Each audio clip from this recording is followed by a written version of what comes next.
Praise the Lord. Hallelujah. प्रभूच्या नावाला धन्यवाद देतो प्रियांनो की प्रभूने ही सुंदरशी वेळ दिलेली आहे.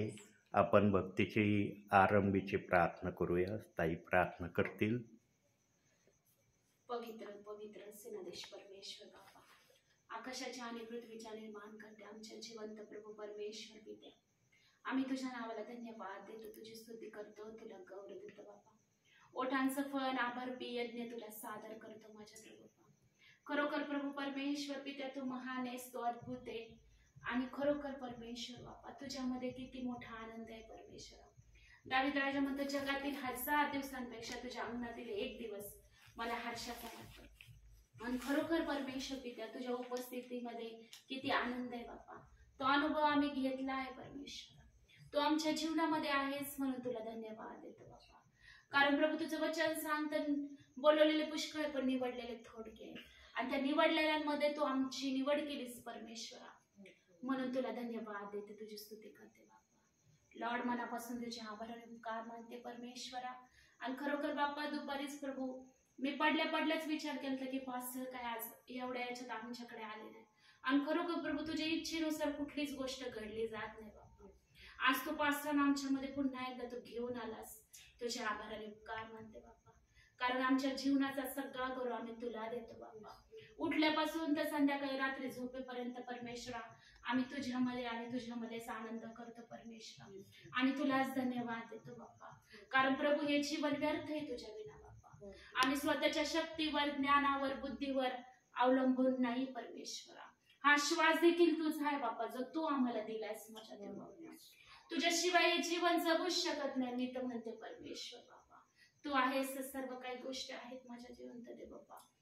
आणि खरोखर परमेश्वर बाबा, तुझे सेवक तू आमच्या घरामध्ये घेऊन येतोस बाबा. तुझ्या इच्छेनुसार तुझ्या आभार आणि उपकार मानते बाबा.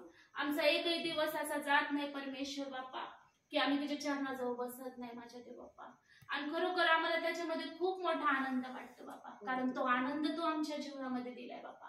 हर परिस्थितीमधून तू बाहेर काढलेस बाबा. हर त्रासातून, बंधनातून मुक्त केलंस माझ्या देव बाप्पा.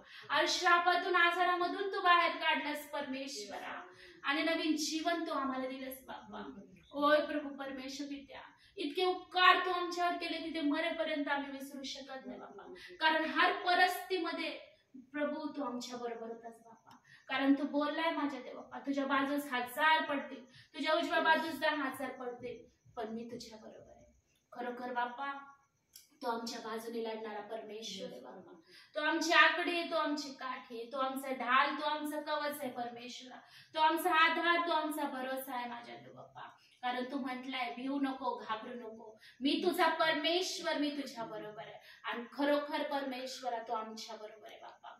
इथे जरी कुणी राहायला नाही परमेश्वरा, पण तुझे देवदूत आमच्या बरोबर बाबा. तू इमानुएल म्हणून आमच्या बरोबर राहतोस माझ्या देव बाबा. ओ लॉर्ड, तू म्हटलाय परमेश्वर, मी तुला मागून आणि पुढून घेरून ठेवलंय बाबा. आणि माझा हात मी तुझ्या डोक्यावर ठेवलाय परमेश्वरा. लॉर्ड, खरोखर बाबा तू विश्वासू परमेश्वर आहे. तू डोळ्यातील बुबुळाप्रमाणे आम्हाला सांभाळतोस बाबा. आमचं नाव तुझ्या हातावर तू कोरून ठेवलंय माझ्या देव बाप्पा. म्हणून तुझ्या नावाला धन्यवाद देतो बाप्पा. खरोखर बाप्पा, पास्टरांच्या हर एक संदेशाद्वारे प्रभू आम्ही आशीर्वादित होतो बाप्पा. हर एक वचन प्रभू आमच्या पावला करता, दिवाण मार्ग करता प्रकाश आहे बाप्पा. पास्टरांचं येणं आशीर्वादित केलं, तसंच जाणं देखील तो आशीर्वादित केलं, म्हणून तुला धन्यवाद माझ्या देवा. पास्टरांना तुझ्या पवित्र आत्म्याच्या सामर्थ्याने, अभिषेकाने भर परमेश्वर बाप्पा. ओ प्रभू, मुख त्यांचा असू दे, पण शब्द तुझे असू दे बाप्पा. आणि त्यांच्या वचनाद्वारे बाप्पा, त्यांच्या संदेशाद्वारे प्रभू आम्ही आशीर्वादित झालो आहेत माझ्या देव बाप्पा.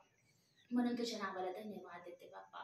प्रभू, जिथे ते कुठे तुझ्या सेवेसाठी जातील परमेश्वर बाप्पा, त्यांच्याद्वारे प्रभू खरोखर बाप्पा अंधारातील लोक प्रकाशाच्या राज्यामध्ये येऊ देत बाप्पा. आणि तुझं वचन उंचावल्या जाऊ दे बाप्पा, तू गौरवल्या जाऊ दे बाप्पा. कारण प्रभू तू चालवणार आहे परमेश्वरा, तू बोलणार आहे परमेश्वर बाप्पा. तू परमेश्वर बाप्पा, मुखातून परमेश्वर तू आमच्याशी बोलतोस माझ्या देव बाप्पा. तुझा पवित्र आत्मा आमच्याशी बोलतो बाप्पा, आणि जीवन घडवल्या जातं माझ्या देव बाप्पा. सगळा गौरव आम्ही तुला देतो बाप्पा. आणि सर्व मान, महिमा, सन्मान, गौरव तुला देऊन ही छोटीशी प्रार्थना धन्यता प्रभू येशू ख्रिस्ताच्या गोड आणि पवित्र नावात मागते, म्हणून पित्याद्वारे आमेन.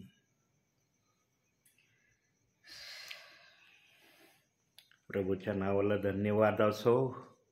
फार सुंदर प्रार्थना केली. Thank you Jesus. प्रियांनो, प्रार्थनेमध्ये देखील पवित्र आत्मा कार्य करतो. प्रार्थना देखील पवित्र आत्म्याशिवाय व्यक्तीला करता येत नाही. न तर मी प्रार्थनेचा अनुभव घेतलाय. काही जण अशी प्रार्थना करतात ना, हे बघा अंतिम समयामध्ये सगळ्या गोष्टी पवित्र आत्मा प्रगट करणार आहे. आणि याच्यामध्ये जे चाललंय ना ते फक्त तुमच्यासाठी माझ्यासाठी नाही, पूर्ण महाराष्ट्रभरासाठी हे चाललेलं आहे. प्रियांनो, काही जणांच्या प्रार्थना अशा असतात ना की कधी कधी असं वाटतं त्यांच्या प्रार्थनेने की या व्यक्तीला प्रार्थना दिली नसती तर बरं झालं असतं. इतकं बोरिंगचं काही जण प्रार्थनेमध्ये बोलतात ना, तर असं दिसतं त्यांच्या प्रार्थनेतून की यांच्याजवळ पवित्र आत्मा आहे का नाही, पवित्र आत्मा यांच्या मुखात शब्द टाकतो की नाही. प्रियांनो, पवित्र आत्मा ओळखण्याची हाटोटी पवित्र आत्मा आपल्या विश्वासणाऱ्यांना, सेवकांना देतो. आणि ज्यांच्या प्रार्थनेने उत्साह, उल्हास, आनंद हृदयात येतो ना, समजून घ्यायची ती प्रार्थना पवित्र आत्म्यातून आहे. काही जणांचं तर इतकं मन खालच्या पातळीला गेलंय प्रियांनो, इतक्या खालच्या पातळीला ते चाललेत की त्यांना 2 मिनिटं अथवा 1.5 मिनिटाची प्रार्थना विश्वासणाऱ्यांनी किंवा सेवकांनी करावी अशी अपेक्षा करतात. येशू ख्रिस्त पहाटे 3ला उठून डोंगरावर जायचा आणि उजिडेपर्यंत प्रार्थना करायचा. येशू ख्रिस्त 2 मिनिटं प्रार्थना करत होता का डोंगरावर? करत होता? लिहिलंय का पवित्र शास्त्रात की येशू ख्रिस्त डोंगरावर जायचा आणि 2 मिनिटं किंवा 1.5 मिनिटाची प्रार्थना करून यायचा? आज बघा चर्चमध्ये काय चाललंय. अहो 1.5 मिनिटाची न तर 2 मिनिटाची प्रार्थना केली ना, करणाऱ्याला वाटतं मी 2 तासाची प्रार्थना केली. आणि विश्वासणारे काही जण तसेच बनलेत. त्यांना पण वाटतं बस एवढी प्रार्थना असावी.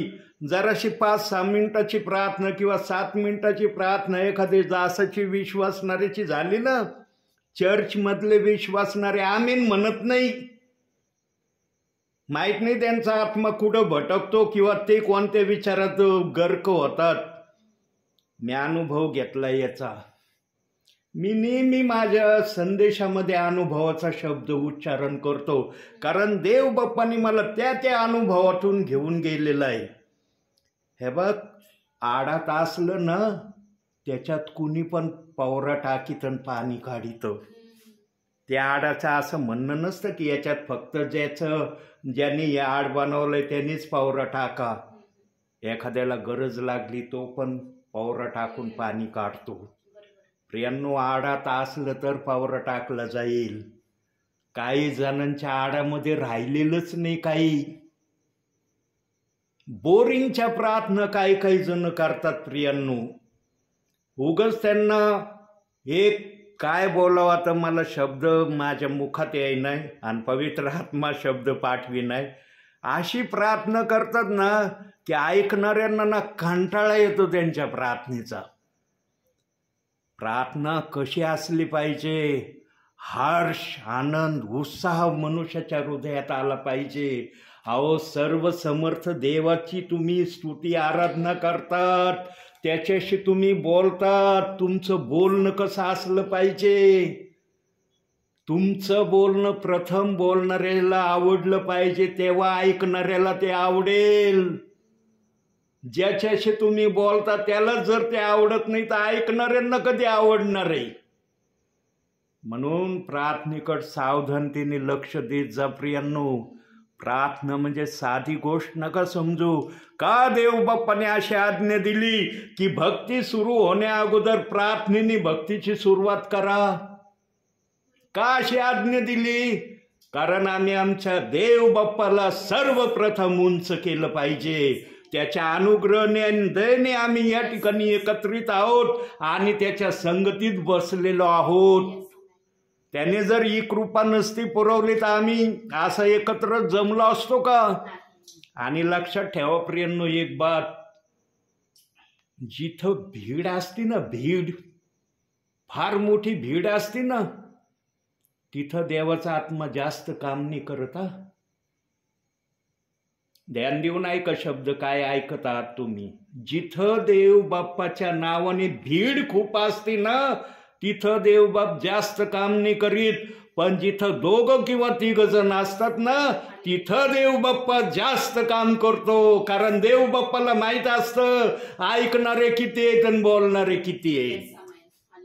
म्हणून देवाने बायबलमध्ये शब्द ठेवलाय की जेथे 2 किंवा 3 माझ्या नावाने एक चित्त आहेत, त्यांच्यामध्ये मी आहे. आपण किती जण आहोत याला महत्व नाही प्रियांनो, आपल्यामध्ये कोण आलाय याला जास्त महत्व आहे. आता एक शब्द देव बाप्पाने सांगितला ना की जिथं भीड खूप असते तिथं देव बाप जास्त कार्य करत नाही. बघा, आता बघूया बायबलमधून विचाराच्या माध्यमातून तो शब्द बघू आपण. योहानकृत शुभवर्तमान 6वा अध्याय 66वे वचन. बघा तिथं काय लिहिलंय.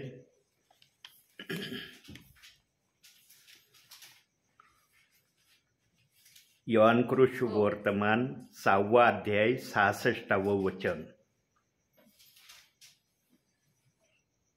यावरून त्यांच्या शिष्यांपैकी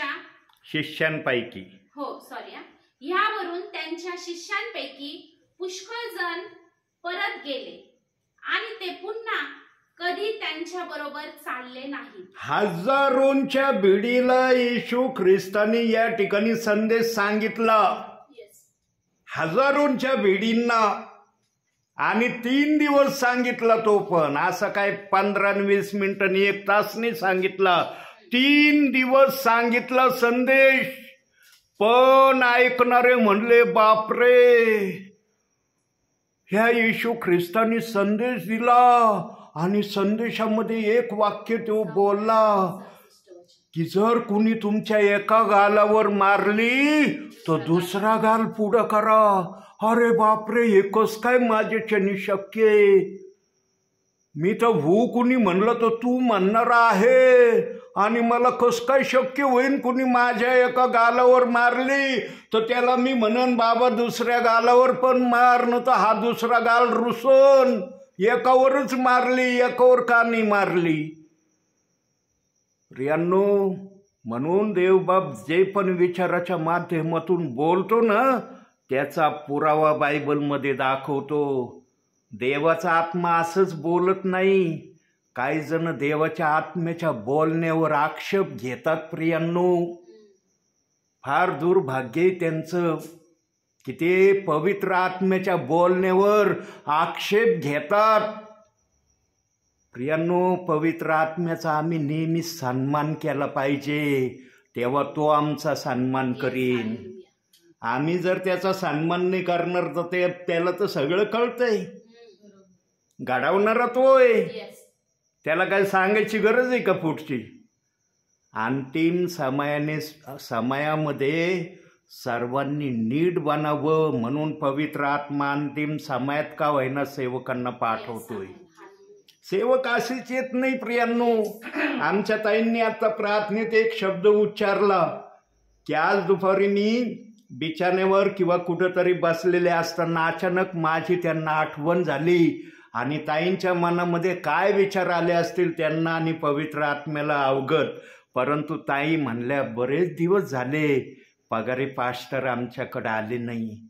प्रियांनो, म्हणून मी जाताना नेहमी तुम्हाला काय विनंत्या करत राहतो की माझ्यासाठी प्रार्थना करा.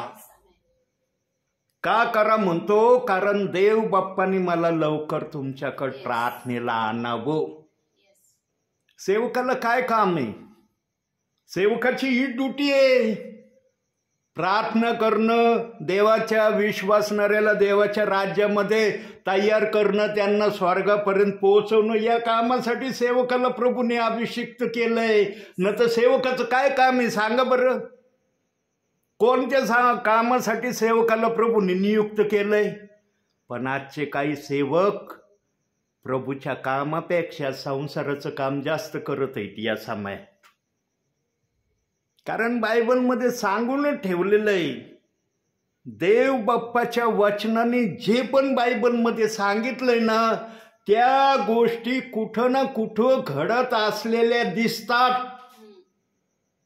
काही जण सांगायला घाबरत नाहीत, जे डरपोक असतात ते सांगत नाही. म्हणून देवबाप म्हणलं, मला डरपोक सेवकाची गरज नाहीये, मला धैर्यवान सामर्थ्याने बोलणाऱ्या सेवकाची गरज आहे. आणि तो सेवक पेंटिकॉस्टच्या दिवशी पेत्र म्हणून प्रभूला दिसला. प्रभूला अशा धैर्यवान सेवकांची गरज आहे, लुचपुच्या सेवकांची प्रभूला गरज नाहीये. म्हणून प्रभू म्हणला, माझ्या नावाने पुष्कळ येतील. प्रभू म्हणतो, येऊ दे माझ्या नावाने, पण माझ्या नावाने मी कुणाला पाठवलं हे प्रभूला चांगल्या प्रकारे माहिती. जे प्रभूचं फक्त नावाने आलेत पण प्रभूंनी नाही पाठवलं, ते आपोआप तांदळाच्या खाड्यासारखे वेगळे झालेले प्रभू दाखवेल. प्रियांनो, प्रभू साधारण समजता काय? प्रभू साधारण नाहीये. तो दुधाचं दूध आणि पाण्याचं पाणी करणारा आहे. त्याच्याजवळ जर सेवकाला अभिषिक्त करण्याचं महत्त्व माहीत आहे, तर देव बाप्पाला हे पण चांगल्या प्रकारे माहीत आहे की कुणाला मी अभिषिक्त केलेलं नाही. आज सगळी सेवा करतात. आज कुणी सेवा केल्याशिवाय राहत नाही, परंतु प्रत्येकाच्या सेवेचा इन्साफ वरती केला जाणार आहे. अग्नीसमोर प्रत्येकाची सेवा ठेवली जाणार आहे. ज्याची सेवा जळल त्याला तोटा होणार आहे, ज्याची जळणार नाही त्याला फायदा होणार आहे. बघू, एक आणखी विचार प्रभू बोलला होता की अंतिम समयात अनेक जणांची वेगवेगळ्या माध्यमातून देवावरचं कार्य थंडावणार आहे. तो पण शब्द आपण बघू. मत्तई शुभवर्तमान 24वा अध्याय 12वं वचन.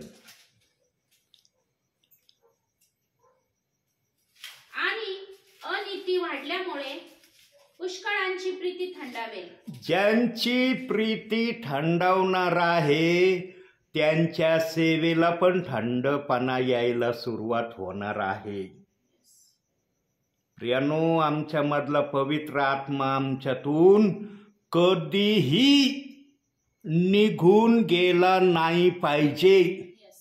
आणि जर एखाद्या विश्वासणाऱ्याला, एखाद्या सेवकाला वाटत असेल की माझ्यामधला पवित्र आत्मा गेला नाही पाहिजे, पवित्र आत्मा अधिक माझ्यामध्ये कार्य करणारा माझ्या जीवनातून मला दिसला पाहिजे, त्याने फक्त 3 गोष्टीकडे लक्ष देणं गरजेचं आहे. पवित्र आत्मा वारंवार 3 गोष्टीशिवाय 4थ्या गोष्टीला सांगतच नाही प्रियांनो.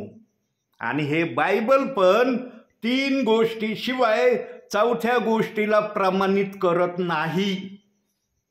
देवाच्या आत्म्याने पण बायबलला एक हद्द ठेवलेली आहे की हे बायबल समजण्यासाठी तुम्हाला काय करणं आवश्यक आहे. बायबल वाचणे, प्रार्थना करणे आणि जे काय वाचन तुम्ही करता त्याप्रमाणे आज्ञा पालनाने प्रभू समोर स्वतःला सादर करणे. सांगा, यापेक्षा अधिक काय पवित्र आत्म्याने शिकवलंय का? कोणता सेवक या 3 गोष्टीच्या बाहेर 4थी गोष्ट शिकवतो का? मग प्रभूंनी सांगितलंय, पाप करू नका, एकमेकाचं वाईट करू नका, व्यभिचार करू नका, लोभ धरू नका. या सगळ्या गोष्टी वेगळ्या येतात, पण आज्ञापालनामध्ये या गोष्टी आहेत का की या पण करा म्हणून दिले का? आज्ञापालनामध्ये आता बोललेले शब्द हे करा म्हणून. म्हणून प्रियांनो, जो बायबल वाचतो ना त्याला समजतं की मला काय करणं गरजेचं आहे. जो बायबल वाचत नाही ना, मग मी ऐकलंय संदेशातून XYZ सेवकाकडून हे करू नको, ठीक आहे, तेवढंच करणं नाही सांगितलं प्रभूंनी. अनेक गोष्टी आज्ञा पालनामध्ये सांगितल्यात आणि त्या आम्हाला केव्हा समजतील? जेव्हा आम्ही बायबल वाचू तेव्हा कळतील. देवाला काय पसंत आहे, काय पसंत नाही ते बायबलमध्ये दिलंय प्रभूंनी. तुमच्या बुद्धीने तुम्हाला आकलन होईल का की बायबलमध्ये प्रभूला काय पसंत आहे आणि काय पसंत नाही? जर आम्हाला हे आकलन झालं असतं तर देव बाप्पाला बायबल द्यायची गरज होती का? मग प्रभूला माहित होतं आदामाने माझ्या येणाऱ्या भावी लोकांचे आशीर्वाद हिरावलेले आहेत, म्हणून आम्हाला हे बायबल दिलंय प्रभूंनी. आदाम आमचे चांगले आशीर्वाद हिरावणारा आहे, पण देव बाप्पाने त्याला क्षमा केली. यामध्ये देवाची महानता देव बाप्पाने प्रगट केली. देवबाप बोलून नाही दाखवत, देवबाप करून दाखवतो. आणि प्रियांनो, आदामाने संकटाचा दरवाजा उघडलेला आहे आणि तो संकटाचा दरवाजा आजपर्यंत उघडा आहे. म्हणून पौल पण आपल्या पत्रामध्ये एक गोष्ट बोलतो, त्यावर आजचा आपला संदेश आधारित आहे. काढूया आपण प्रेषितांची कृत्य 20वा अध्याय 23वे वचन.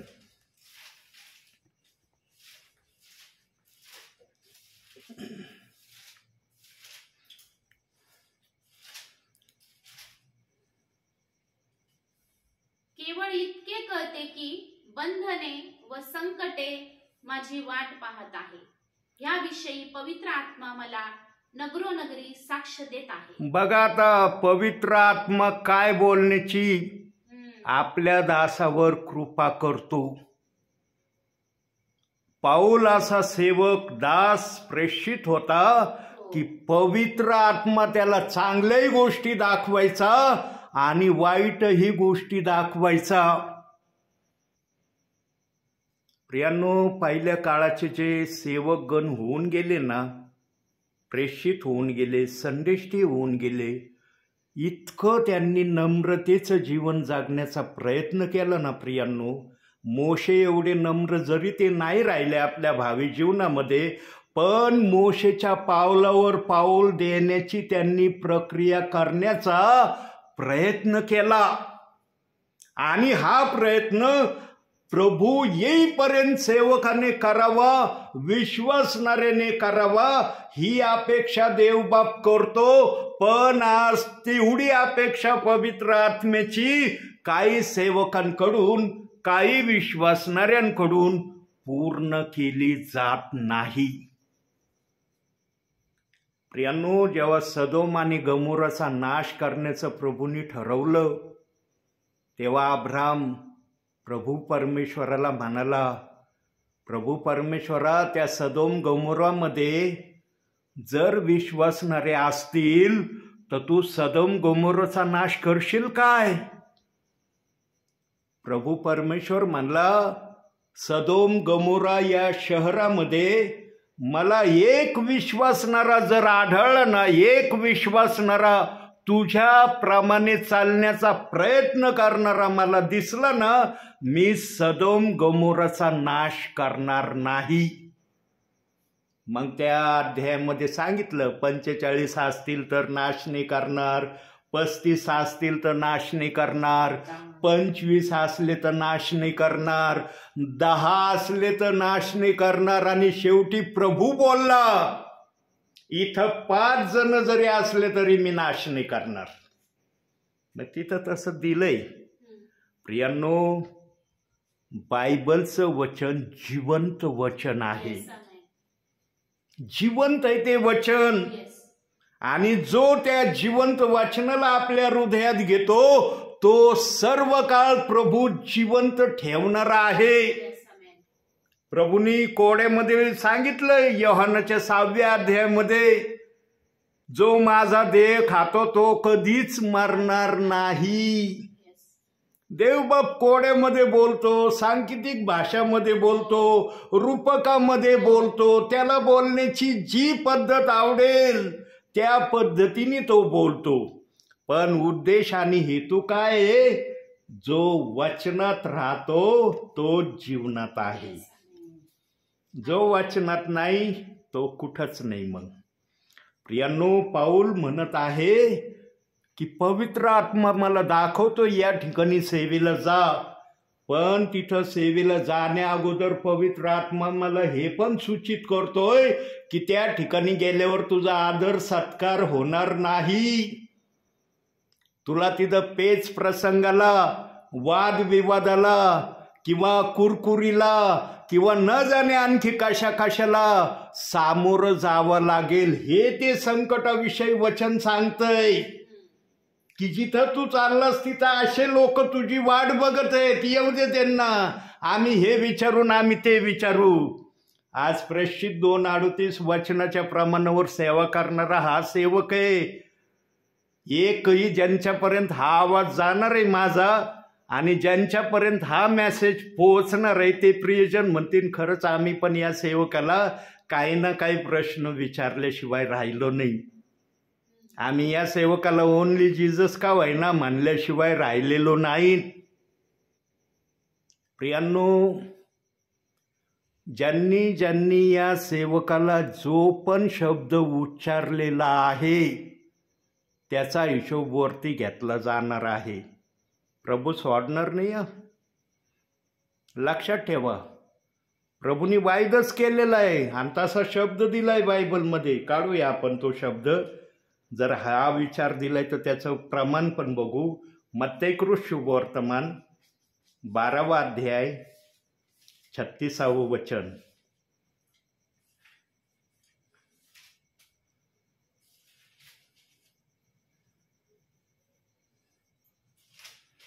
मी तुम्हाला सांगतो की माणसे जो व्यर्थ शब्द बोलतील त्याचा हिशोब त्यांना न्यायाच्या दिवशी द्यावा लागेल. बोलतोय का मी खोटं?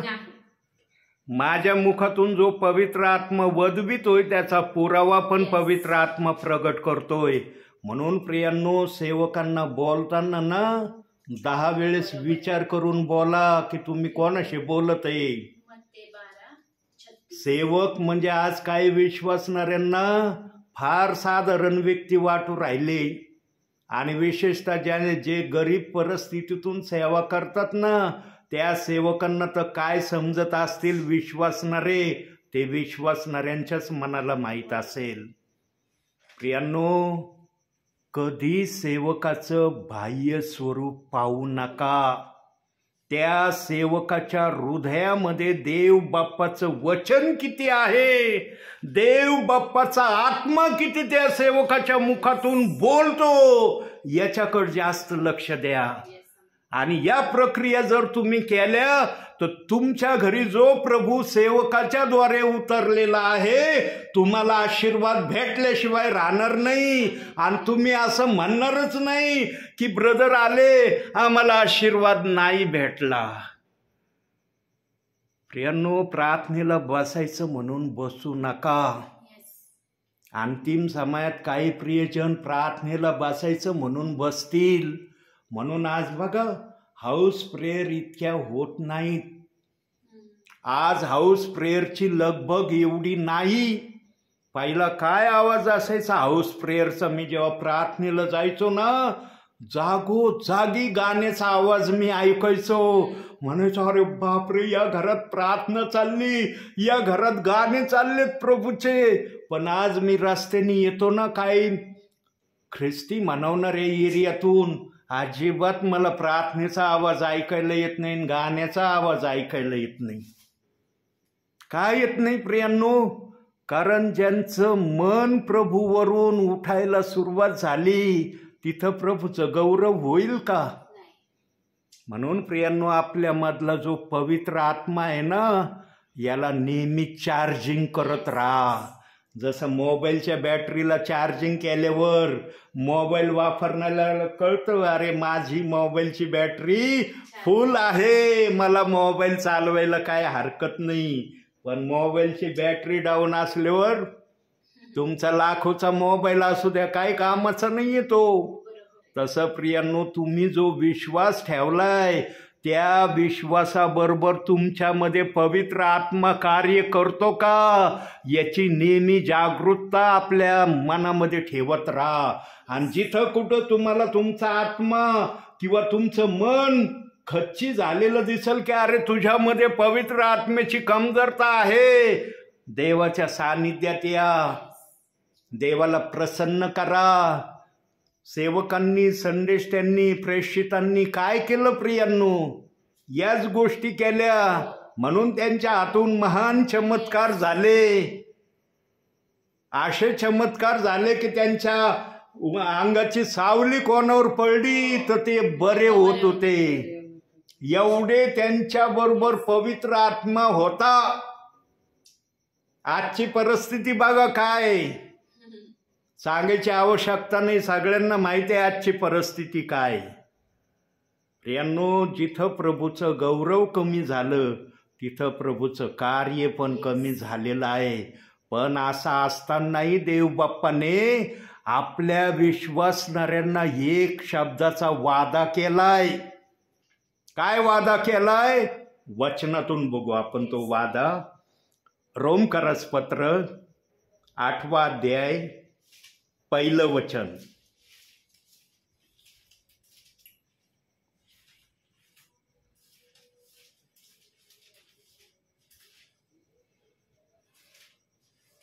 पहिलं वचन का? हो.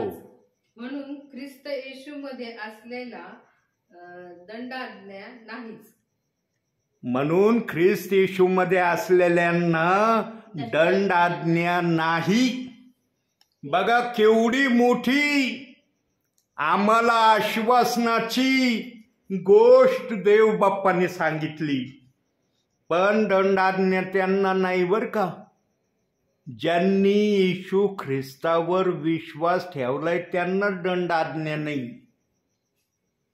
आणि ज्यांनी येशू ख्रिस्तावर आत्म्याने खरेपणाने विश्वास ठेवलाय त्या प्रियजनांमध्ये पवित्र आत्मा असलेल्याची शाश्वती गॅरंटी आहे. का मार्थेला म्हणला विश्वास ठेवशील तर देवाचं गौरव पाहशील. देवाने आपल्या राज्यामध्ये लोकांना विश्वासाच्या प्रमाणावर घ्यायचं ठरवलंय. आणि ज्यांचा विश्वास अशा प्रमाणावर आहे त्यांना दंडाज्ञा नाही. म्हणजे विश्वास ठेवला दंडाज्ञा नाही, मग काही करत राहा असं त्याचा अर्थ होत नाही. पण काही विश्वासणारे आज तसं वागत आहेत, बोलून दाखवित नाहीत पण करतेत तसं. नाही, मी ठेवलाय विश्वास, मला दंडाज्ञा नाही, मी आता स्वर्गात जाणार आहे. देवाने विचारल्यावर किती माझ्या आज्ञा पाळल्या, किती माझ्या सांगण्याप्रमाणे वागला, किती मी जे तुला सांगत होतो ते केलं. जर हे केलेलं नसलं तर स्वर्गात येता येणार नाही. लक्षात ठेवा, देवाने फक्त विश्वासाच्या माध्यमातून गौरव दाखवण्याचं जर कबूल केलंय तर त्या गौरवामध्ये आम्ही प्रभूला खुश करणारे काहीतरी कार्य करत राहावं म्हणून हे बायबल आमच्याकडे दिलंय. हे वाचा, याच्यात माझी इच्छा काय आहे, मला काय पसंत आहे, काय नापसंत आहे ते तुम्ही जाणून घ्या, त्याप्रमाणे वागा. तेव्हा तुमच्यावर ही दंडाज्ञा माझी राहणार नाही. काही जणांना वाटतं विश्वास नाही ठेवला दंडाज्ञा नाही मला. दंडाज्ञा जरी नसली पण न्याय तर होईल ना तुझा. न्यायापासून वाचशील का तू? बघा, न्यायापासून कोण वाचणार नाही. काढूया आपण वचन. योहान शुभवर्तमान 5वा अध्याय 24वे वचन. मी तुम्हाला खचित खचित सांगतो, जो माझे वचन ऐकतो आणि ज्याने मला पाठवले त्याच्यावर विश्वास ठेवतो त्याला सार्वकालिक जीवन प्राप्त झाले आहे आणि त्याच्यावर न्यायाचा प्रसंग येणार नाही. तो मरणातून जीवनात पार गेला आहे. बघितलं, त्याच्यावर न्यायाचा प्रसंग येणार नाही, तो मरणातून जीवनात पार गेला आहे. कोणत्या विश्वासणाऱ्याला हे म्हणणं संभव आहे? ज्यांनी वचनाप्रमाणे पालन करण्याचं ठरवलं आहे किंवा वचनाप्रमाणे चालण्याची प्रक्रिया प्रभूला दाखवण्याची इच्छा प्रभूच्या राज्यामध्ये जाण्यासाठी प्रगट केली, त्यांनाच हे संभव आहे. बायबलच्या आत्म्याने सांगितलंय का बायबलच्या कोणत्या वचनाला दोष लावा? आहे का एखादा रेफरन्स? नाही. दाखवा मला बायबलमधून की देवाचा आत्मा म्हणला एखाद्या वचनाला तुम्ही दोष लावा, एखाद्या वचनाच्या विरोधात काही कुरकुर करा, एखाद्या वचनाच्या विरोधात वादविवाद करा. लिहिलंय का असं? नाही. आजच्या या वर्तमान काळामध्ये आहे का अशी परिस्थिती? आहे ना वर्तमान काळामध्ये आपण? हो आहे ना. आहे ना. हो. आज बायबलच्या प्रेषित 2:38 वचनाविषयी काय आहे विश्वासणाऱ्यांच्या मनात, सेवकांच्या मनात, काही जणांच्या मनात आहे बरं का. हे सर्वांच्या नाही. सर्वांच्या जर असतं तर हे वचन शेअरच झालं नसतं. काही जण या वचनाच्या विरोधात आहे, काही जण तर इतके एक्सपर्ट झालेत या वचनाचे शिक्षण देणारे, घरोघरी जाऊन शिक्षण देण्याचं धाडस करण्याला घाबरत नाही. अरे तुम्ही देवाच्या वचनाचं अपप्रचार सांगायला जाता, तुम्हाला भीती वाटत नाही का की मी कोणत्या शब्दाचा अपप्रचार करायला विश्वासणाऱ्याकडे चाललोय? आणि जर एखादा सेवक हे वचन सांगणारा असला आणि सेवक जर एखाद्या ठिकाणी गाठभेट झाली सुरू, कशाला ब्रदर हे वचन सांगता? कशाला लोकांना नाशाकडे घेऊन चालले? ते व्यवस्थित वाटेवर चाललेले, तुम्ही कशाला रॉंग वाटेने त्यांना घेऊन चालले? अरे देव बाप काय आपल्या पवित्र शास्त्रातून रॉंग वचन सांगण्यासाठी सेवकाला म्हणन का जा आणि सांग माझ्या विश्वासणाऱ्यांना? एखाद्याने जर असं करायचं ठरवलं तर देव बाप रस्त्यातच त्याचं नाही का कार्यक्रम करणार? करणार नाही का कार्यक्रम? सध्या ना सर्वात सोपी गोष्ट होत आहे बरं का माणसाच्या जीवनामध्ये. काय गोष्ट होत आहे? हार्ट अटॅक फार येऊ राहिलेत सध्या. सध्या मनुष्याला हार्ट अटॅक फार येऊ राहिलेले आहेत. आणि हार्ट अटॅक आले ना तर काही जण वाचतात, परंतु काही जण वाचत नाही प्रियांनो हार्ट अटॅकमधून. ही प्रक्रिया फार वेगाने चालली सध्या. प्रियांनो, आम्ही आमच्या भावी जीवनामध्ये कोणासमोर जरी नम्र नाही ना दिसलो ते प्रभूला मान्य आहे, पण आम्ही प्रभू समोर नम्र असलेलं दिसलं पाहिजे. कोणी आमच्या विरोधात काही बोलो, अहो तो फार असा आहे, फार तो तसा आहे वगैरे वगैरे, ही भाषा देवाने त्या व्यक्तीविषयी बोलली नाही पाहिजे.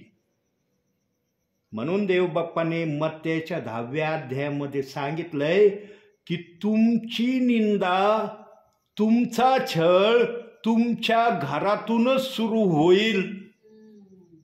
मत्तेचा 10वा अध्याय वाचा बघा, त्याच्यामध्ये ते शब्द दिलेत की तुमचा छळ तुमच्या घरातूनच सुरू होणार आहे. 10वा अध्याय मला वाटतं 26वं वचन बघा.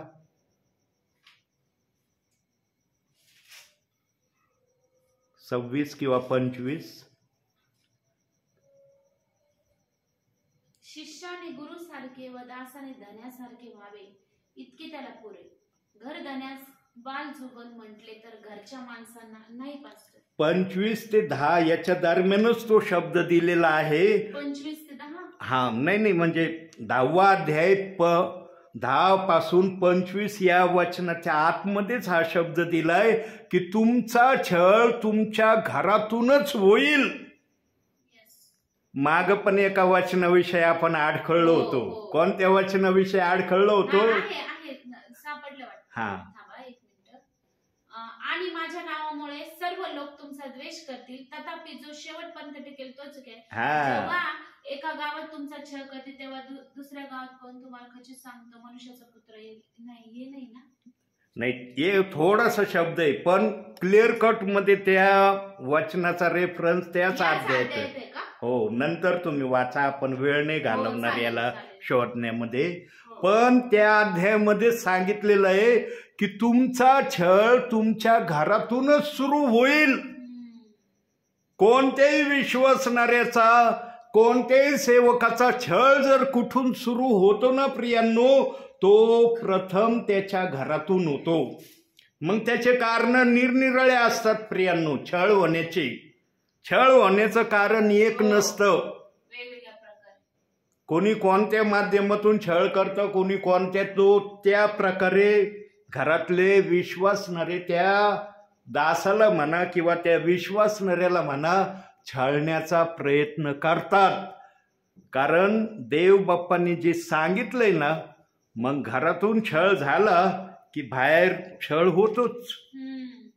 बाहेर छळ झाल्याशिवाय राहत नाही प्रियांनो. आणि विशेष करून प्रेषित 2:38 वचन सांगणारा जर असला मग तर त्यांनी समजून घ्यायचं की 100% माझा छळ बाहेर झाल्याशिवाय राहणार नाही.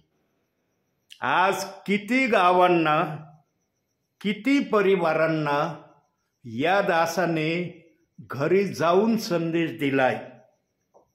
ज्यांच्यापर्यंत हा आवाज पोहोचेल, काही जण माझ्या मोबाईलमध्ये नाहीत आज, ज्यांनी प्रेषित 2:38 वचनाला नाकारलं, काही जणांना देवबाप्पांनी मला सांगितलं यांना काढ मोबाईलमधून. मी त्यांना मोबाईलमधून काढून टाकलंय. कारण ज्यांनी या वचनाला स्वीकारण्याचं पूर्णपणे नाकारलंय त्यांचेच नाव डिलीट झालेत. परंतु देवबाप्पाला ज्यांना वाटतंय की अजूनही या वाटेवर येण्याच्या तयारीत आहे, प्रभूला पुढचं जीवन दिसतं विश्वासणाऱ्यांचं की ह्यो भावी जीवनामध्ये या वचनाविषयी कसा असणार आहे. जे भावी जीवनामध्ये या वचनाकडे येणारे आहेत तेच प्रियजन माझ्या मोबाईलला आहेत. देवबाप्पन उठून सुटून कोणाला देत नाहीये वचन. हा अनमोल मानना आहे, अनमोल मोती आहे. पण या मोतीला दगड बनवलंय काही जणांनी. दगडापेक्षाही खालच्या पातळीचं प्रेषित 2:38 वचनाला काही जणांनी बनवलंय आणि काही जण बनविण्यासाठी घरोघरी जात आहेत.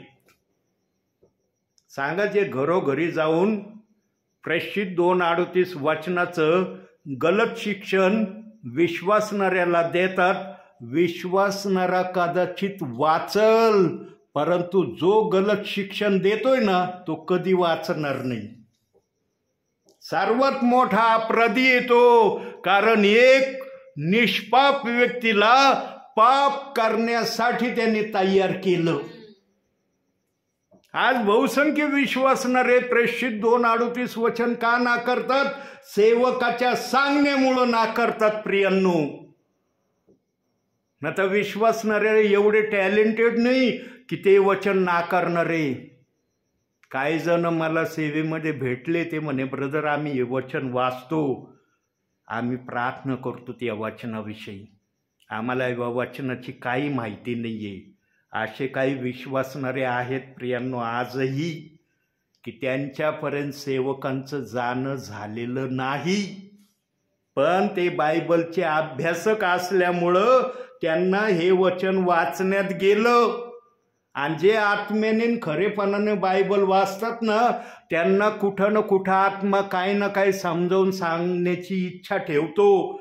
मग ज्यांनी वाचलं, अरे मी तर 2 वचन वाचले बाप्तिस्म्याचे, मत्ते 28-19 वचन आणि प्रेषितांची कृत्ये 2 अध्याय 38 वचन, 2 बाप्तिस्म्याचे वचन पण एक घ्यायचं सांगितलंय प्रभूंनी. ते विश्वासणारे आडखळले आणि त्यांनी देव बाप्पाला विचारलं. त्यांनी कोणत्या सेवकाला, विश्वासणाऱ्याला नाही विचारलं याचं काय करायचं. ते प्रियजन धन्य आहेत की जे प्रभूला विचारतात, प्रभू 2 वचनं ठेवले, एक बाप्तिस्मा घ्यायला सांगितलं, मला समजावून सांग. आणि जे विश्वासानं देवबाप्पाला विचारतील ना, देवबाप त्यांना सांगितल्या वाचून राहणार नाही. आमचं बोलणं विश्वासाचं असलं पाहिजे. संशयाचं बोलणं असलं ना, अविश्वासाचं असलं ना बोलणं, देवबाप कदापि उत्तर देणार नाही. म्हणून प्रियांनो, ज्यांना दंड आज्ञातून देवबाप्पाने सोडवलेलं आहे ना, ते प्रियजन बायबलच्या कोणत्याही वचनाला दोष लावित नाही. दंडाज्ञेतून मुक्त करण्याचं पण कारण आहे प्रियांनो. पवित्र आत्म्याला माहित होतं 2 वचनं बाप्तिस्म्याचे ठेवणार आहे. काही जण 2 वचनामुळं अडखळणार आहेत. म्हणून दंडाज्ञेतून जर आपल्याला वाचायचं असेल तर बायबलच्या कोणत्याही वचनाला दोष लावू नका. देवाने 2 वचनं ठेवले. देवाला वाटलं असतं त्यांनी 10 बाप्तिस्म्याचे वचनं ठेवले असते. तुम्ही विचारलं असतं का देव बाप्पाला 10 वचनं का ठेवले बाप्तिस्म्याचे? 1 बाप्तिस्मा घ्यायला सांगितलं आणि 10 वचनं ठेवतो, आम्ही काय करायचं? अरे देव लाख ठेवीन वचनं. त्याचं बायबल आहे, त्याचे विचार आहे, त्याचं सर्व काही आहे. तुम्हाला फक्त करण्यासाठी दिलंय ते की करा ये. पण काही जण आज त्याच वचनाला घेऊन काही पण शिक्षण देऊ राहिलेत आणि खुलेआम प्रचार करू राहिलेत. हा वचन सांगणारा आला ना प्रेषित 2:38 वाला, शक्यतो त्याला घरात नाही घेतलं तर माझ्या माहितीप्रमाणे फार छान. मी कानाने ऐकलंय आणि ते विश्वासणारे बोलणारे पण मी पाहिलेत. पण आजच्या समयात ते पस्तावू राहिलेत. आज पस्तावू राहिलेत ते. काही प्रियजन मला म्हणतात या ना ब्रदर आमच्या घरी प्रार्थनेला. कशाला येऊ? कशाला येऊ मी? माझ्या प्रभूला तुम्ही घरातून बाहेर काढलं. प्रभू काय माझ्यासारखा साधारण व्यक्ती आहे का? त्याला घरातून बाहेर काढा म्हणजे तो लगेच येईन? ज्याने अपमानितरित्या प्रभूला घराच्या बाहेर काढलं तिथं प्रभू पण जायला नापसंत करतो प्रियांनो. आणि ज्या ठिकाणी प्रभू नापसंत करतो ना तिथं प्रभू कधी पाय नाही ठेविता. प्रभू आहे तो आपल्यासारखा साधारण व्यक्ती नाही आहे. आम्ही फार हलक्यात घेतो कधी कधी प्रभूला. म्हणून राहणं प्रभूचं, वागणं मानाचं कधी ख्रिस्ती जीवन जगू नका. जसा प्रभू आहे तसं बनण्याचा प्रयत्न करा. बघा एक वचन बघू. मत्तेय शुभवर्तमान 5वा अध्याय 48व वचन. विचार आला तर आपण त्याचा पुरावा पण बघत जाऊ. यास्तव जसा तुमचा स्वर्गीय पिता पूर्ण आहे तसे तुम्ही पूर्ण. बघा देवाची काय आज्ञा आहे. 48 देव म्हणला का तुम्ही अपूर्ण राहा? मी पूर्ण आहे, तुम्ही अपूर्ण ते चला. सांगा जे प्रेषित 2:38 वचनाला ना करतात ते पूर्णतेमध्ये चाललेत का कशामध्ये चाललेत? तुम्हीच विचार करा.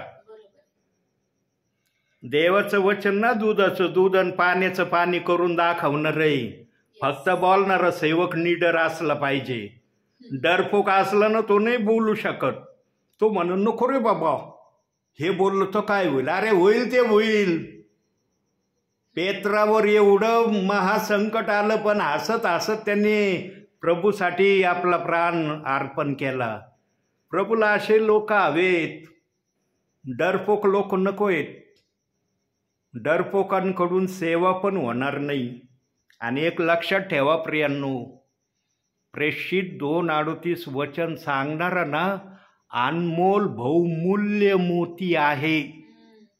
आज बघा या आपल्या नगर जिल्ह्यामध्येच किती जण घरोघरी जाऊन प्रेषित 2:38 वचनाची घोषणा करतात. माग केली असेल. काही जण म्हणतात आम्ही केली, माग केली, पुढं माग केली, पुढं नाही करायची का? एकदा जेवण केल्यावर परत भूक नाही लागत तुम्हाला? म्हणतं का आम्ही एकदा जेवलो आता जेवायची गरज नाही आम्हाला? असं म्हणतं का शरीराविषयी? तिथं नाही म्हणत, नाही मला खावं लागन. मग जर माग प्रेषित 2:38 वचनाची घोषणा केली मग आता करायची देवबाप्पाने बंदी घातली काय? प्रियांनो हे वचन गाजवणं शिष्यांनी आम्हाला शिकवलेलं आहे. म्हणून आम्ही प्रेषित आणि संदेष्टे यांच्या पायावर रचिलेले आहोत असं वचनात सांगितलंय. पण आहेत का आज आम्ही तसे? आज काही जणांची धारणा काय माहिती का? बोलावा नाही पण बोलायची वेळ आलेली आणि देवबाप बोलल्याशिवाय राहत नाही. त्याच्या मनात आलं ना तो लगेच सेवकाच्या मुखातून प्रगट करतो. आज बहुसंख्य जणांचा काय विचार आहे माहिती का? मी आणि माझे घराने तर परमेश्वराची सेवा करणार. बाकीच्यांना कोण सांगन वचन? ज्यांना माहित नाही त्यांना कोण सांगन वचन? आणि विशेष करून प्रेषित 2:38 वचनाविषयी कोण सांगन? आज या प्रमाणावर सेवा करतोय ना मी, निडरतेने करतोय ना. इतका छळ झालाय माझा. अनेक जणांनी मला काय काय या वचनाविषयी कसं कसं बोललेत, कसा कसा त्यांनी दम देण्याचा प्रयत्न केला. प्रियांनो, मागचे दिवस माझ्या ध्यानात जरी नसले ना, पवित्र आत्म्याच्या ध्यानात आहे की या दासावर माग कसे दिवस होते. आज निडरतेने देवबाप माझ्या मुखातून बोलतोय. म्हणून मी नेहमी सांगतो विश्वासणाऱ्यांना, उगवलेला सूर्य नेहमी मावळतो, तो जागेवर थांबत नाही. आज तुम्ही संकटात असले ना, उद्या तुम्ही संकटाच्या बाहेर देवबाप तुम्हाला ठेवीन. आज तुम्ही गरिबीच्या परिस्थितीत देवबाप्पाच्या राज्यात असताल, भविष्यात तुमची परिस्थिती देवबाप बदलून टाकीन. कोठीवर काय परिस्थिती होती तुमची, आठवतंय ना? विसरले का तुम्ही ती परिस्थिती? पाण्यासाठी कशी लगबग असायची तुमची, आणि नेमकं मी प्रार्थनेला आलो की पाणी यायचं. कधी संदेश स्टार्ट होताना, कधी कधी प्रार्थना सुरू होण्याच्या अगोदर. आहे ना? खरं बोलतोय ना का खोटं आहे? पण आज देवबाप्पांनी परिस्थिती कशी केली? आज आहे का चिंता तुम्हाला? नाही ब्रदर, पाणी येणार आहे, लवकर लवकर संदेश सांगा. म्हणजे काय, पाणी आलं म्हणजे आम्हाला भरायला जावं लागेल. प्रभू नेहमी परिस्थिती बदलतो प्रियांनो, कारण त्याला आपल्या लेकराला उत्तम मानना कसा द्यायचा ना ते कळतं. पण जे प्रियजन त्या स्थितीमध्ये प्रभूशी विश्वासू राहतात त्यांनाच बाहेर निघण्याची खात्रीन गॅरंटी प्रभू देतो. जे नाही ना त्यामध्ये विश्वासू राहत, मग त्यांचं काय होईल मला माहीत नाही. आणखी एक शब्द बघूया, काढूया. जखऱ्या 10वा अध्याय 8वं वचन. फार महत्वाचा शब्द आहे प्रियांनो हा.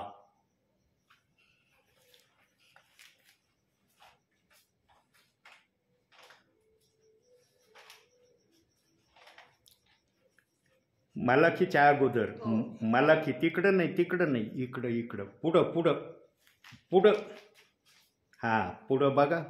मलाखी मत्तेच्या अलीकड, मत्तेच्या अलीकड मलाखी, आणि त्याच्या अलीकड जखऱ्या. 10वा अध्याय 8वं वचन. मी शीळ घालून त्यांना जमा करीन, कारण मी त्यांना सोडवून घेतले आहे. त्यांची पूर्वी वृद्धी झाली तशी ते वृद्धी पावते. मी शीळ घालून त्यांना बोलवीन. आता शीळ या शब्दाचा अर्थ माहीत असला पाहिजे तर वचन कळन. बरोबर आहे. शीळ या शब्दाचाच अर्थ माहीत नसलं तर वचनच कळणार नाही. शीळ म्हणजे काय? पंडिता रमाबाईच्या भाषांतरामध्ये शीळ या शब्दाला शिट्टी शब्द नाव दिलाय. हा, मी शिट्टी वाजवून माझ्या लोकांना जमा करीन.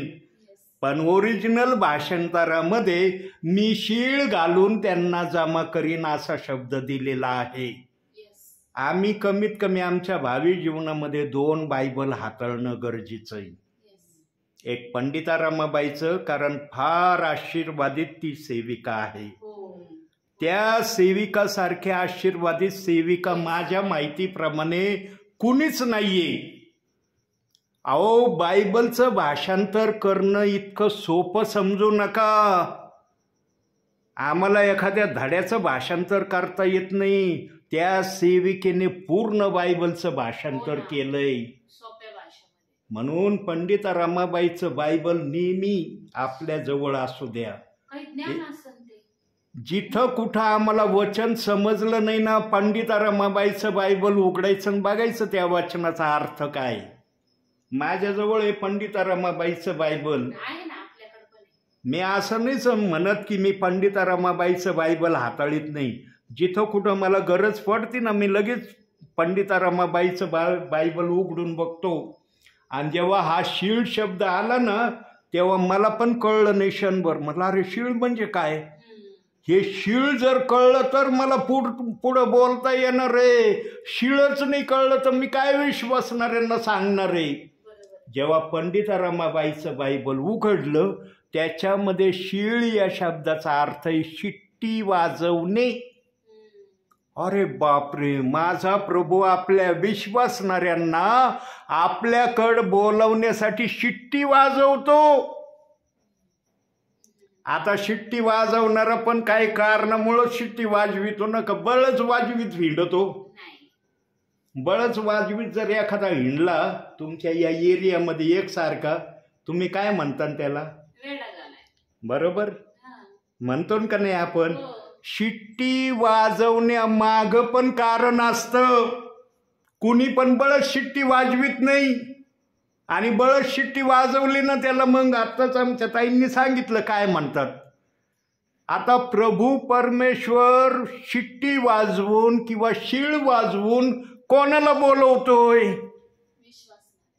आता शिट्टी वाजवली जाते, कशासाठी वाजवली जाते? काहीतरी कारण असं ना ते शिट्टी वाजवण्याचं. कधी वय फुकट शिट्टी वाजवितोय? याचा शब्दशः अर्थ काय माहिती का? देवाच्या वचनाप्रमाणे जर पाहिलं ना शब्दशः अर्थ, तर याचा अर्थ हा आहे की देव बाप शिट्टी वाजवून हे संदेश देत आहे की प्रेषित 2:38 वचनाचा इन्कार करू नका, ते बायबलचं वचन आहे. देवबाप पण अशी शिट्टी नाही वाजवीत. मत्ते 28:19 वचनाचा विरोध का नाही चालला आज? का नाही चालला? कारण तिथं येशू म्हणलाय ना. प्रेषित 2:38 मध्ये पेत्र बोललाय. मग पेत्र मोठा का येशू मोठा? कोण मला स्वर्गात घेणार आहे? येशू घेणार आहे, पेत्र नाही घेणार. पण पेत्रचं ऐकलं नाही तर पेत्र स्वर्गात जाऊ देणार नाही. दोन्ही वचनाचा अर्थ समान आहे, पण काही जणांना ते कळत नाही.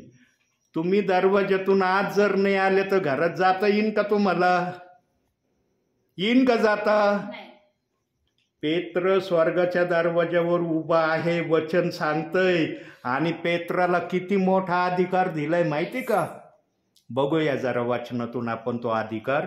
मत्तेकृत शुभवर्तमान 16वा अध्याय 19वे वचन. मी तुला स्वर्गाच्या राज्याच्या किल्ल्या देईन आणि पृथ्वीवर जे काही तू बांधशील ते स्वर्गात बांधले जाईल व पृथ्वीवर जे काही तू मोकळे करशील ते स्वर्गात मोकळे केले जाईल. आता हा अधिकार पेत्राला दिलाय का? आता इथं तर डायरेक्ट वचन आलंय मी तुला स्वर्गाच्या राज्याच्या किल्ल्या देईन. म्हणजे कुणाला देईन? तिथं देणाऱ्याचं नाव नाही सांगितलं, पण 18व्या वचनात ते नाव सांगितलंय. वाचा. आणखी मी तुला सांगतो, तू पेत्र आहेस आणि या खडकावर मी आपली मंडळी रचीन व तिच्या पुढे अधोलोकांच्या द्वाराचे काहीच चालणार नाही. हा आहे बायबलच्या आत्म्याचा पुरावा. पेत्राचं ऐकलं नाही ना तर आमचं जीवन धोक्यामध्ये राहणार आहे. पेत्राचं ऐकणं फार गरजेचं आहे. पेंटिकॉस्टच्या दिवशी जो निरोप आला ना, तो निरोप साधारण निरोप नाहीये प्रियांनो. काही सेवक ना या निरोपाला फार हलक्यात घेतात, सहज बोलून. अहो पेंटिकॉस्टच्या दिवशी पेत्र म्हणाला. अरे म्हणाला पण काय म्हणाला? कशासाठी म्हणाला? कोणासाठी म्हणाला? त्याच्या म्हणण्याचं कारण काय होतं हे समजून नाही घेत. मग हे समजून घेतल्यावर मग मत्ते 28:19 कोण समजून घेईन? हा पेच प्रसंग विश्वासणाऱ्यांसमोर उभा केलाय सेवकांनी. अरे बायबलच्या वाचनाचे असे 2 विभाग नका करू. देवाने बायबलचे 2 विभाग करायला सांगितलेच नाही, म्हणून सेवक डायरेक्ट म्हणतात 2 फेत आहेत बरं का. 1 फेत नाही, 2 फेत आहेत. कुणी पण आलं ना प्रार्थनेला पाहिलं त्याला विचारायचं तुमचा फेत सांगा ब्रदर कोणता आहे. पाळक असू द्या, विश्वासणारा असू द्या, सिस्टर असू द्या, पहिला फेत विचारा त्यांना तुमचा फेत कोणता आहे सांगा. मत्ते 28:19 आहे का प्रेषित 2:38 वचनाचं आहे? जर 2:38 वचन प्रेषिताचं असलं ते आपल्या काही उपयोगाचं नाही. मत्ते 28:19 असलं ना आपल्या बरोबरचं. चाललंय ना जे शिक्षण देवाने आणलं का असं शिक्षण? देवाने काय शिक्षण आणलं बघूया जरा बायबलमधून. योहानकृत शुभवर्तमान 10वा अध्याय 16वं वचन. हे शिक्षण आणलं देव बाप्पांनी. ह्या मेंढवाड्यातली नाहीत अशी माझी दुसरी मेंढर आहेत, तीही मला आणखी पाहिजे. ती माझी वाणी ऐकतील, मग एक कळप एक मेंढपाळ असे होईल. देवाला एक कळप आणि एक मेंढपाळ पाहिजे, पण आज 2 कळप आहेत. 10:16. आज किती कळप आहेत? 2. का 2 आहेत? कारण 2 बाप्तिस्म्याचे वचन आहे म्हणून 2 कळप बनवलेत आणि त्याला नाव दिले 2 फेत. देवाने दिली का तिथं फेताची भाषा? पहिला शब्द देव बाप म्हणला, या मेंढवाड्यातली 90 अशी माझी दुसरी मेंढरे मला आणली पाहिजे. आता ती दुसरी मेंढरे कोणते हे कळलं तर पुढचं वचन कळन. पण सांगणारे सेवक काय सांगतात माहिती का? काही विश्वासणाऱ्यांना आपल्याला प्रेषित 2:38 वचनवाले जे चुकीच्या वाटेवर चालले त्यांना मत्ते 28:19 वचनात आणायचंय. अरे देवानी ही भाषा लिहिली नाही, तुमच्याच्यानी साध्य होईल का? जसा मी बाप्तिस्मा घेतलाय प्रेषित 2:38 वचनाचा आणि देव बाप्पाची जो करार मी केलाय त्या दिवसापासून मी या वचनाची घोषणा करतोय, आजही करतोय. मला अडचणी भरपूर आल्या, संकट भरपूर आले, छळ झाला, माझा निंदा झाली, अपशब्द विश्वासणारे मला बोलले, पण ही सेवा बंद करणं कोणाच्यालाही माझ्या कर्वे होऊ दिलं नाही देवानी. ही सेवा बंद माझी कोणाला करता आली नाही आणि येणार पण नाही. कारण या सेवेला देव बाप्पाची मान्यता आहे. म्हणून देव बाप म्हणतो, माझ्या विश्वासू भाल्या दासा घाबरू नको, मी तुझ्या बरोबर आहे. तुमच्या बरोबर प्रभू असलं ना प्रियांनो, पवित्र आत्मा कार्य केल्याशिवाय राहणार नाही. पण जर पवित्र आत्मा नसला ना तुम्ही जास्त काळ सेवेमध्ये चालणार नाही. सेवा काही साधारण गोष्ट नाही. बाजारचा भाजीपाला नाही सेवा म्हणजे. उठून सुटून कुणी करायला उभं राहायचं, त्याला आत्माच पाहिजे तर सेवा करता येणार आहे आणि शेवटपर्यंत तो सेवेमध्ये राहणार आहे. प्रियांनो, भावी सेवेमध्ये तुम्ही एक विश्वासणारा जर देवाच्या राज्यात आणला ना, देवबाप म्हणतो, या माझ्या विश्वासू सेवकाने माझी सेवा केली. काय शब्द ऐकलं तुमच्या कानाने? एक विश्वासणारा, एक परिवार नाही, एक विश्वासणारा देवाच्या राज्यात आणला, त्याने माझी सेवा केली असं देव म्हणतो, मी नाही म्हणत. आणि पुराव्यानिशी म्हणतो. आता पुरावा बघू याचा बायबलमधून. मत्ते शुभवर्तमान 18वा अध्याय 14वं वचन. बघा या वाक्याचा पुरावा.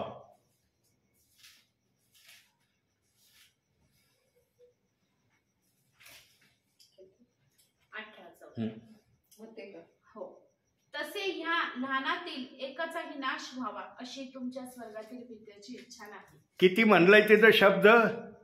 एक म्हणलाय ना, एक शब्द म्हणलाय ना, का तिथं अनेक शब्द म्हणलाय? म्हणून एक विश्वासणारा जर प्रेषित 2:38 वचनामध्ये या दासाच्या सेवेमध्ये आलं ना, देवबाप म्हणन, या दासाने माझी सेवा आत्म्याने खरेपणाने केली. आणि एकापेक्षा अधिक आले तर देवबाप काय नाराज होईल का? कशाला आणले अधिक? एकच आणायचं होता. मी बायबलमध्ये एकच विषय बोललो, तो अनेक आणले, मला दुःख झालं असं म्हणन का देव? म्हणून माझी सेवा अनेक ठिकाणी आहे. एकाच परिवारात मी सेवेला जात नाही, अनेक माझे परिवार आहेत. पण सध्या अनेक परिवारात माझं जाणं होत नाही. त्याला जराशी बाधा आली. कारण सेवेमध्ये जर संकट आलं ना, मी एकदा एका संदेशात सांगितलं होतं, बायबल कॉलेजला एका भल्या देवाच्या दासाने आम्हाला शिकवताना सांगितलं होतं, ऐकणाऱ्यांनी कुणी कसं घेतलं, पण मी फार गंभीरतेने घेतलं. आणि ते दास म्हणाले होते, हे वाक्य तुम्हाला सेवेमध्ये आठवण, आता नाही आठवणार, सेवेमध्ये हे माझं वाक्य तुम्हाला आठवणीत येईल की अरे आमच्या त्या शिक्षकाने किंवा आमच्या त्या ब्रदरांनी आम्हाला शिकवताना काय शिकवलं होतं. ते काय म्हणले होते माहिती का? सेवेमध्ये तुम्हीच आरोपी, सेवेमध्ये तुम्हीच वकील आणि सेवेमध्ये तुम्हीच जज. तिन्ही प्रक्रियेचा निर्णय तुम्हीच घ्यायचा, पण प्रभूला भिवून घ्यायचा, तो तुमच्या मनाने नाही घ्यायचा.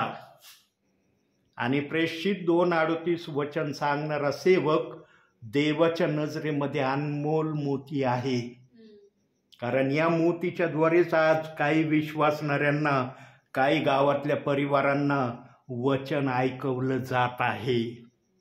म्हणून जेव्हा माझा पण छळ झाला 5 महिन्यापूर्वी, तेव्हा मी देवाच्या सान्निध्यात गेलो. देव बाप्पाला म्हणलं, देव बाप्पा, तू तर म्हणतो मरेपर्यंत माझी सेवा करा आणि मी त्या प्रक्रियेत उतरणारा सेवक आहे, पण जर मी या जगातून लवकर गेलो तर कोण वचन सांगायला जाईन मग? हा प्रश्न मी देवासमोर ठेवला आणि देव बाप्पाने मला उत्तर दिलं, बाळा, माझी सेवा तू करत राहशील, जोपर्यंत मी तुला दाखवित नाही तोपर्यंत नगरच्या बाहेर सेवेला जायचं नाही. आणि मी देवाचं आज्ञापालन आजही करतोय.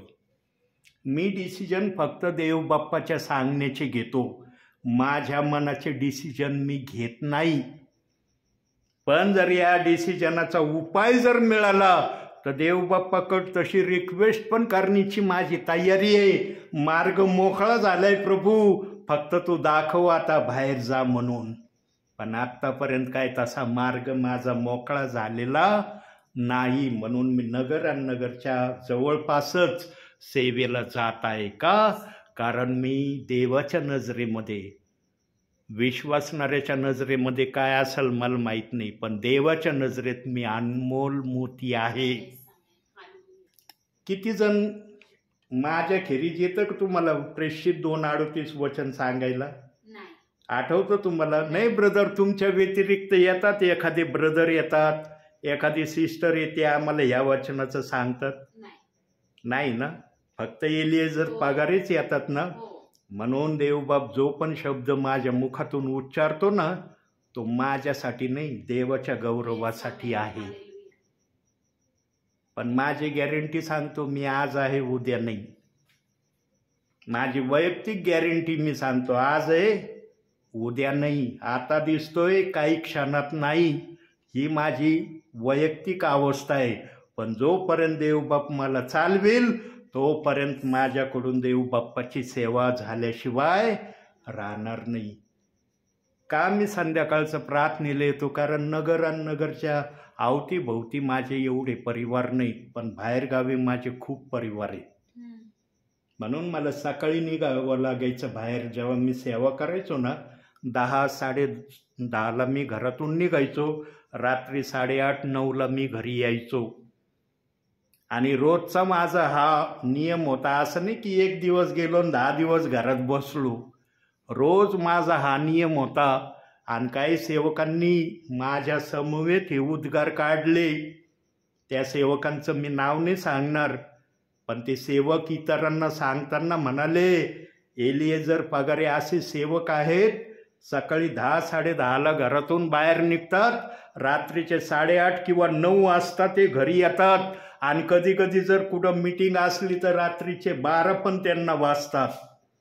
काही सेवकांनी मी बोलण्याऐवजी माझ्याबद्दल त्यांनी इतरांना हे वाक्य सांगितले. प्रियांनो, प्रत्येक गोष्टीचा समय असतो देवाच्या नजरेत सांगायचा.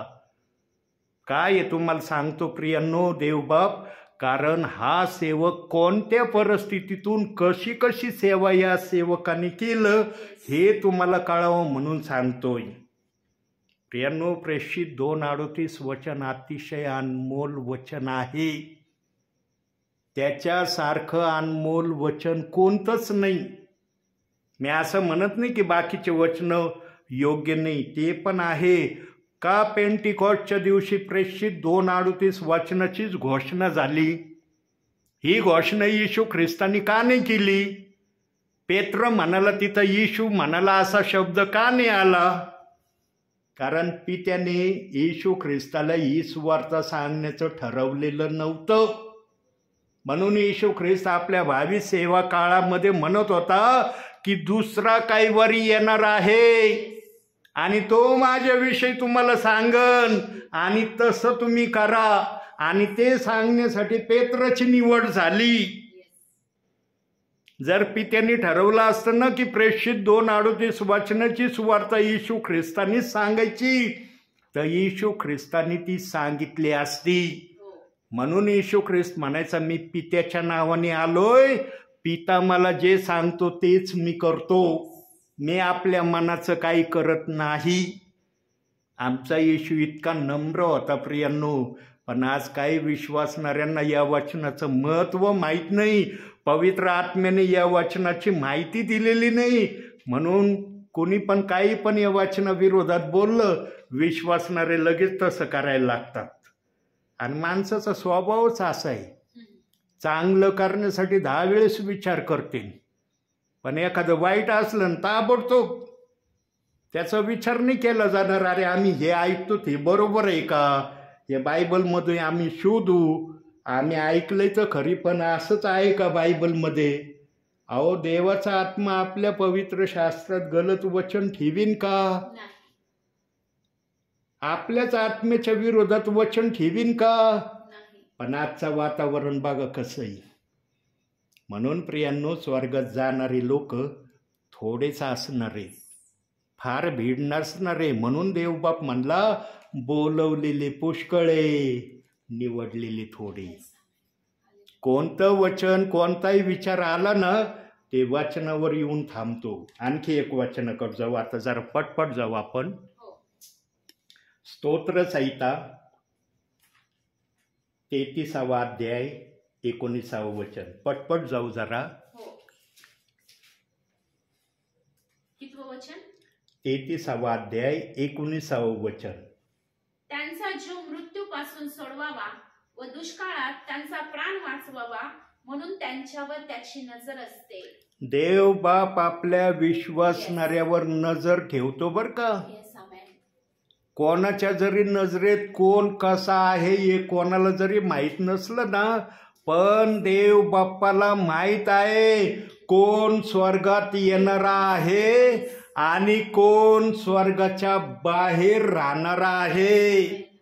देव बाप ज्यांनी येशू ख्रिस्ताच्या नावावर विश्वास ठेवलाय त्या कोणालाही नरकात टाकणार नाही. कुठंच बायबलमध्ये वचन दिलं नाही की येशू ख्रिस्तावर विश्वास ठेवणारा नरकात टाकला जाणार आहे. एक तर त्याचं स्वर्गात राहणं होईल अथवा स्वर्गाच्या बाहेर राहणं होईल. हीच त्या विश्वासणाऱ्याची प्रक्रिया आहे. का अशी प्रक्रिया आहे? कारण त्याने वचनाप्रमाणे केलेलं नसल त्याला स्वर्गात घेतलं जाणार नाही. जो वचनाप्रमाणे करल तो स्वर्गात येईल. म्हणून प्रियांनो, बायबलच्या वचनाला नाकारून आमचं स्वर्गामध्ये जाणं होईल का? विचार करा. आज फार सोपं जात आहे सर्वांना बायबलच्या वचनाचा इन्कार करणं, वचनाच्या विरोधात बोलणं, वचनाच्या विरोधात सेवकाचं काही अपमान करणं फार सोपं चाललंय. वरती गेल्यावर याचा परिणाम दिसणार आहे सगळ्यांना. म्हणून जो धीराने सहन करतो ना, तो ताऱ्यासारखा प्रभूच्या नजरेमध्ये आहे. जो धीराने सहन करत नाही ना, त्याची पात्रता देवाच्या नजरेत कशी आहे ते देव बाप्पाला माहिती आहे. पण जो देवाच्या वचनाला आपल्या जीवनामध्ये जागा देतो त्याला पण देव बाप्पाने एक आशीर्वाद देण्याचा वायदा केलेला आहे. आणि तो वायदा आपण शेवटच्या वचनातून बघू. आता इब्रिकराचं पत्र 6वा अध्याय 14वं वचन.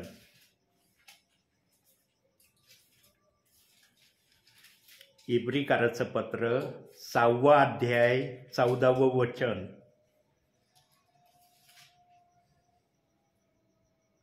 मी तुला आशीर्वाद देईनच देईन व तुला बहुगुणित करीनच करीन. बघा, हा वायदा आहे त्यांच्यासाठी. Yes, amen. जे देवाच्या वचनाचा सन्मान करतात, आदर करतात, बायबलच्या वचनाला दोष लावित नाही, वचनाच्या विरोधात काही करत नाही, त्यांच्यासाठी हा आशीर्वाद आहे.